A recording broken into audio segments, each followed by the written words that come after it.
Okay guys, we had some pretty bad storms last night, but everything is fine and well, still standing. Now we're going to start work this morning, get this wood offloaded off this trailer, and head back to McCoy's to get some more.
Alright, we made it to McCoy's. Let's go in here and get our lumber. Looking for a grinding disc right now and Sawzall blades. We don't need it that bad today. I think we'll stick to Amazon. We are going to pick up these Sawzall blades. This is a pretty good deal and we'll need them. We did pick up these concrete anchors too. These are going to secure our interior walls into the concrete. And we got a inexpensive box of washers to use with those as well. Got a new bucket to add to my collection. Okay, we're driving up to pick up our wood.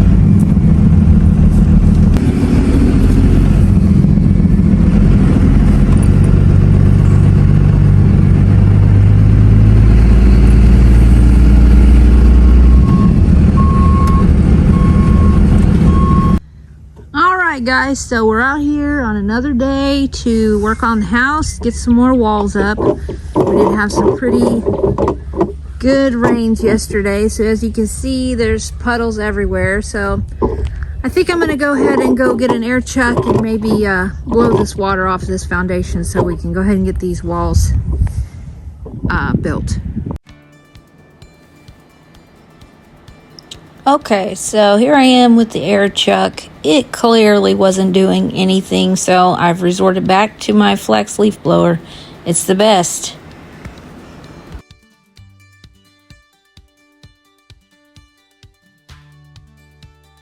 Okay, so right now Austin's pulling a measurement of the end of that wall. We're gonna go ahead and get that finished off. There's no window or anything in it, so it should be a pretty quick build. And then we're gonna go ahead and run around the other side and start heading this way with walls. All right, so I'm gonna stop this wall right here at 3.5 inches. That way the wall going this way can run all the way to the end. If I bring this one all the way to the end, this J-hook will barely catch onto this wall. So I'm just gonna stop this one short and butt this wall all the way to the end. Okay, so here we go, sweeping the remainder of the water off the foundation. And then you're going to see me go around the outside and pull some vegetation that's going to be in our way. Austin is going to bring over the top and bottom plate, and the girls are laying out studs. And then you'll see Austin lay a board across there and kind of hit it with a hammer. That's to mark those J-hooks so we can line the holes up properly. Nail it together, and we are ready to stand it. So we got our little Topdon thermal imaging camera so we can find the PEX for the in-floor heating. We're not going to do that today, maybe next weekend. I'm going to try to hold it up to the camera and see if you guys can see what it looks like through there. Yeah, you can see Shelby right there, that she's putting off heat and the gun picks it up. Pretty cool. All right, so we're going to nail these studs to the top and bottom plate, and then we are going to stand this wall. There we go, and we have secured it now to the wall we made prior to this one. And now Austin is going to take a measurement while Dallas blows the concrete dust off of the foundation that Austin is sanding to make nice and smooth. Right now we're cutting the boards to the correct length. And then we're going to mark them to see where we need to put the studs. So right now the girls are using this awesome tool we got from Amazon to mark the stud locations on the wood, which are going to be 16 inches on center. And then as they move to the end of the board, Austin is going to tell you about king studs, jack studs, and how you would fit a window into this setup. All right, so in our bedroom, the window is going to start 20 inches off the wall. So we're going to come back 20 inches.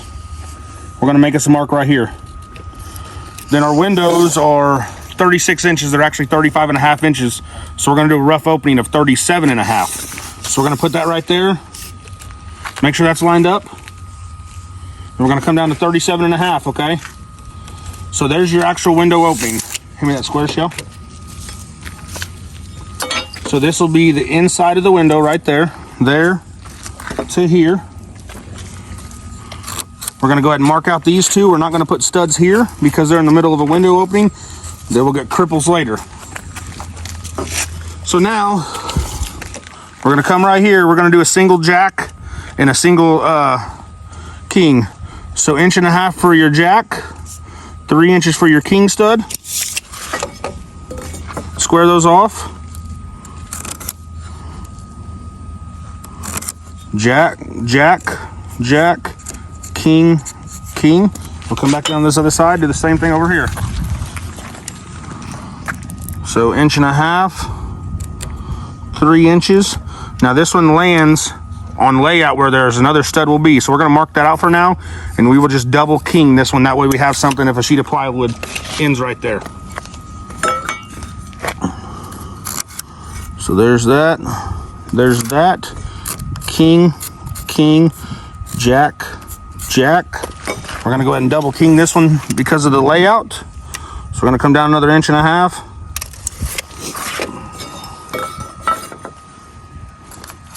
And then we'll just put an extra king right there. Now we'll take these apart, lay them over there, start putting our studs in there. We'll only do the kings first. Then as we get everything nailed together, we'll measure for the jacks, how long the jacks need to be, put the jacks in there, build our header, and do our cripples. All right, so we've got our boards marked, and now it's time to lay them down and take our J-hook measurements. We're laying down our foam to seal out any air or water from getting in under that bottom plate, nailing in our studs, and then it'll be time to put in our jack studs. Okay, so here we are getting everything ready to go to cut those jack studs. You see Austin bringing over some 2x4s so he can take measurements and get those the right length, and he's going to cut those. And then once he's got them ready, he's going to place them within the wall where they are going to land in there. And then once he does that, it'll be time to make the header that goes above the window and the cripples. So on this one, as you can see, we put these two 2x6s directly together. We put them flush with the outside of the house.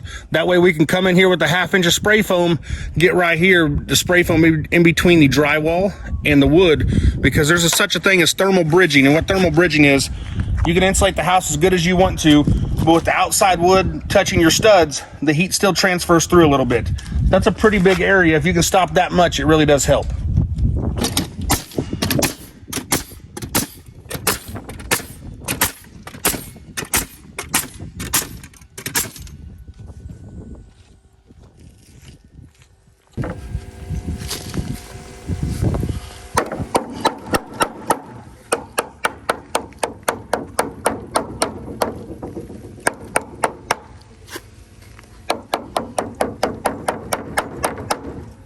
So we can get that flush with the outside, right in there somewhere.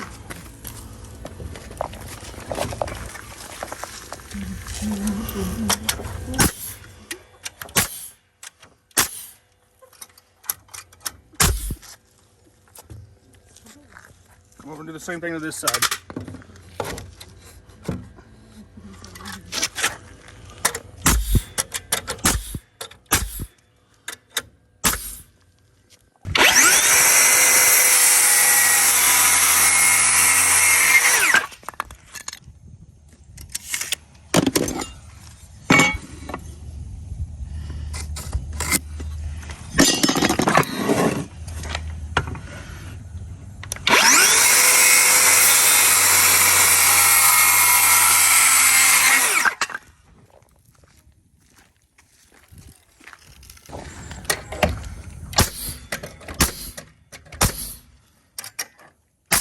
Now we've got our cripples going in. Come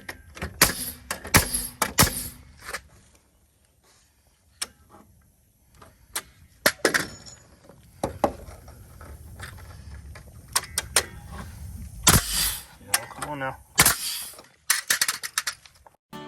So now that we've got that window framed out, we are going to stand this wall and set it on top of those J-hooks that are sticking up out of the concrete. So normally he drills a hole and lines it up with the J-hook. We set the wall on the J-hook, and then we will use the flex impact drill to tighten the walls down with the nuts that come with the J-hooks. Now we did get some concrete blades for the grinder off of Amazon. They were much cheaper. We are building this house on a budget, so we have to save money where we can. But Austin's grinding the floor right here again, so the wall will sit smooth and flush to the foundation when we place it.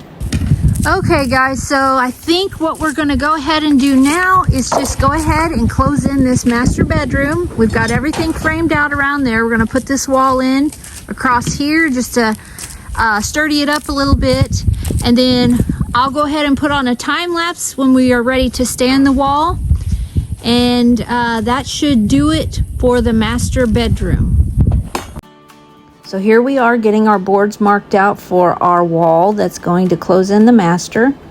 Laying out our studs. We did leave an opening there for our door, which will be constructed just about the same as the window was, with a header and cripples, but no cripples at the bottom. If you look at the window over there, there's cripples at the bottom. You wouldn't put that for a door opening. Okay guys, so that's gonna do it for this video. We've got our master bedroom closed in, and we have a window here and a window that's gonna be on that side of the room.